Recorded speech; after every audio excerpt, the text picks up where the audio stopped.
जय माता दी, राधे राधे। कैसे हैं आप सब? मैं बिल्कुल ठीक हूँ और आशा है आप सब भी खुश होंगे, स्वस्थ होंगे। अभी नवरात्र का टाइम है। अभी आप सब बिज़ी होंगे, मंदिर जा रहे होंगे, घर में पूजा कर रहे होंगे, अपने अपने हिसाब से अपने शक्ति सामर्थ्य के अनुसार आपका जो भी होगा सात्विक भोजन ले रहे होंगे। तो मैं आशा करती हूँ सब खुश होंगे।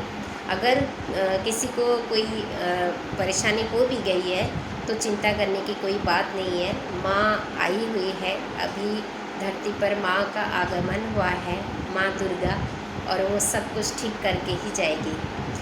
तो आज पता नहीं मेरा मन हुआ कि थोड़ा हम नवदुर्गा के बारे में कुछ बोलें, और मैं चाहती हूँ कि आप सब इसको मन से सुने और अपने जीवन में लगाएं। देखिए, ये जो योगा है, ये योगा सब कोई समझते हैं कि ये शरीर के लिए है, ये कोई एक्सरसाइज है, ये हमारे शरीर को ठीक करने के लिए कोई विधि है। लेकिन योगा जो है ये ओनली शरीर के लिए नहीं है, केवल शरीर के लिए ये नहीं है। ये हमारे शरीर के साथ साथ मन और अपने आत्मा की भी विकास करता है। ये हमें अपने भगवान से मिलाता है। योग जो है ये पूरे तरह से आपके शरीर को एकदम तंदुरुस्त कर देता है, आपके चेहरे को ठीक करता है, आपके मन के जो विकार होते हैं उसको ठीक करता है, मन को एकदम खुश बनाता है। और फिर अंत में एक समय आता है, ये आपको आपके परमात्मा से मिला देता है। तो इस तरह से ये योगा जो है, योगा आपके पूरी तरह से आपके जीवन को एक नई दिशा की ओर ले जाता है।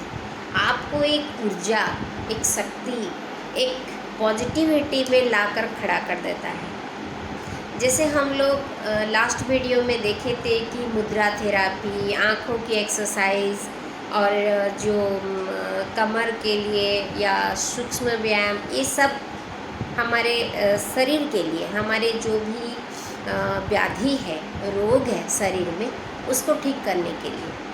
लेकिन आज हम कुछ और भी जानते हैं योग से और क्या जुड़ता है। देखिए, पहली बात, योग से आपका ध्यान जुड़ता है। ध्यान जो है वो योगा का ही एक पार्ट है। मेडिटेशन जो बोलते हैं आप लोग, ये योगा का ही एक हिस्सा होता है।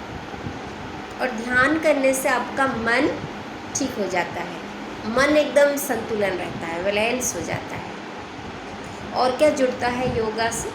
आपका वाणी। कैसे वाणी जुड़ता है?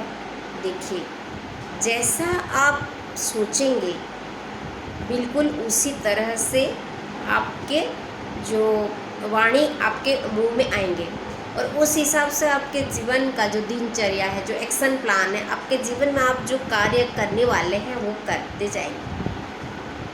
और ये सोच कहाँ से आती है? ये सोच जो है आपके अंदर से आती है।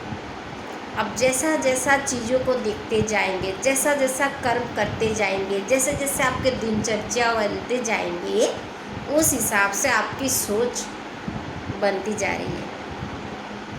तो इसके लिए बहुत ज़रूरी है भक्ति। इसीलिए एक साल में 4 बार आते हैं नवरात्र, जिसको हम नवदुर्गा पूजा कहते हैं। तो ये जो चारों टाइम आते हैं एक साल में, उसमें से 2 टाइम बहुत इम्पोर्टेंट है। एक तो चैत्र और दूसरा है आपका दशहरा। ये दोनों टाइम में जो दुर्गा माँ की पूजा होती है या नवरात्र होती है, ये बहुत इम्पोर्टेंट होता है। और इसको हम जैसे लोग जो गृहस्थी हैं, इसको मानना बहुत ज़रूरी है।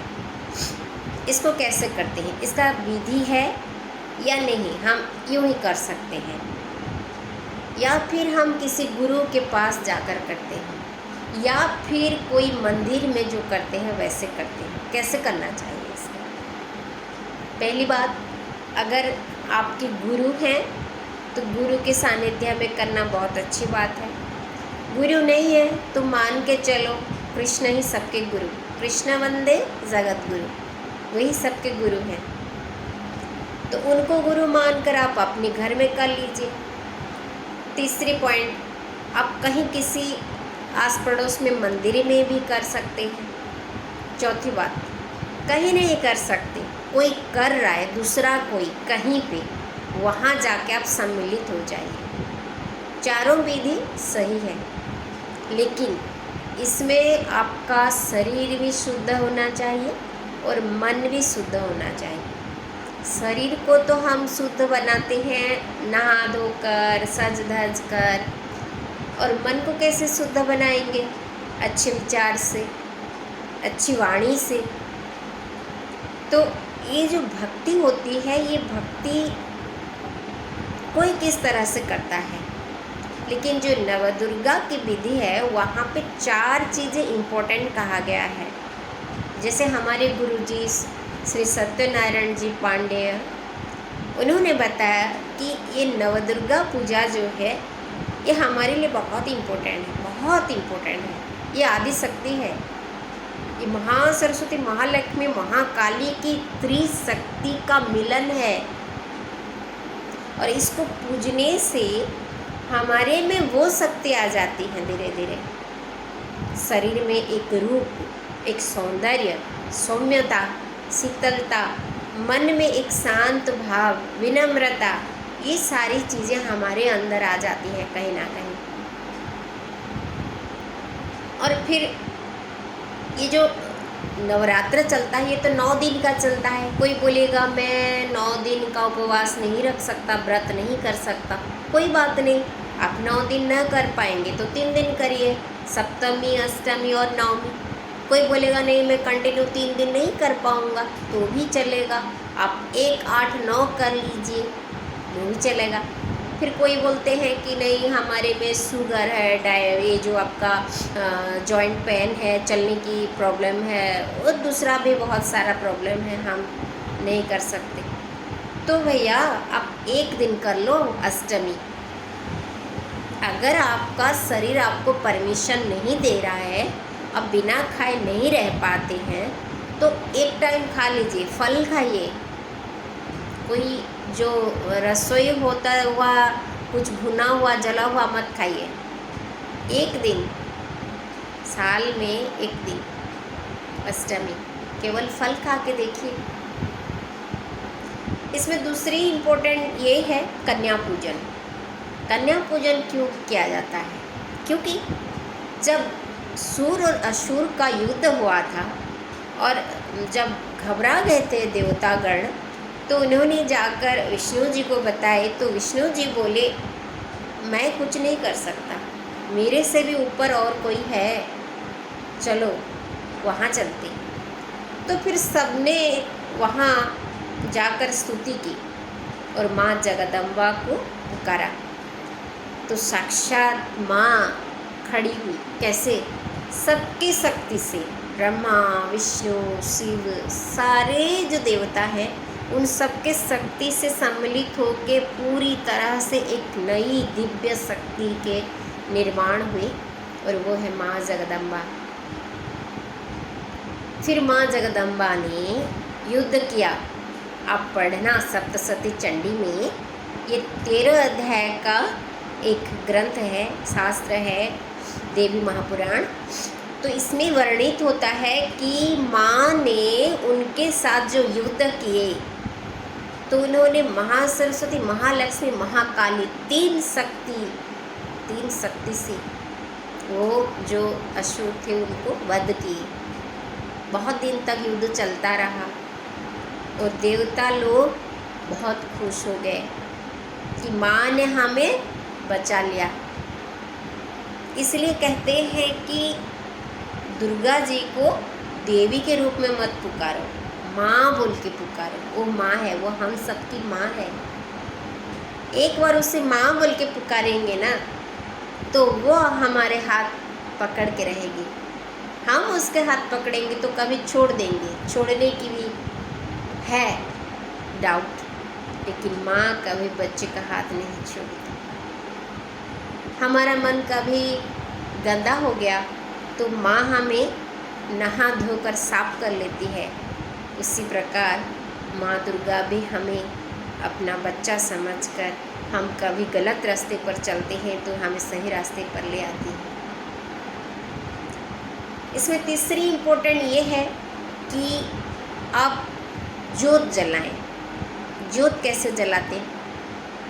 मान लीजिए आपके पास शुद्ध घी है, गाय का घी। आपकी शक्ति है 9 दिन जलाइए, आपकी शक्ति है 3 दिन जलाइए, उतना भी नहीं हो पा रहा है 1 दिन जलाइए, 1 दिन अष्टमी। अपने अपने शक्ति के अनुसार करिए, लेकिन करिए ज़रूर। इसकी बहुत महत्ता है, बहुत। ज्योत जो होती है साक्षात माँ की शक्ति वहाँ पे होती है।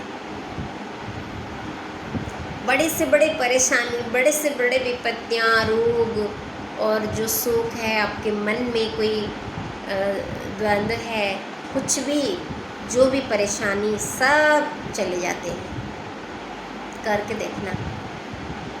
इसीलिए घर घर में ये पूजा की जाती है, चैत्र में और दशहरा में। हमारे यहाँ मंगलवार को किया जाता है, हर घर में। घर के बाहर गोबर से लिपा पोछा करके सब लोग साफ सफाई करके माँ को निमंत्रित करते हैं, माँ को आह्वान करते हैं।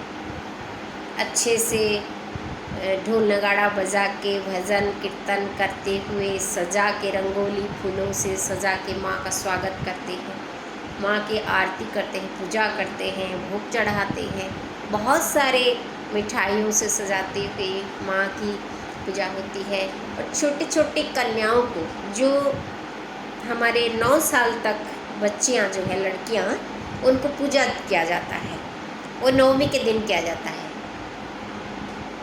उनको चाहे तो आप श्रृंगार का सामान चढ़ाइए, कुछ पैसा दीजिए, पूरी हलवा खिलाइए, मिठाई खिलवाइए। और जब वो जाते हैं घर से तो अपने सिर के ऊपर उनको अक्षत से चावल, अक्षत माने चावल, चावल से अपने सिर पर ऐसे उनके हाथों से छिड़किए। इससे क्या होता है, माँ जब जाती है ना तो आपको आशीर्वाद दे के जाती है।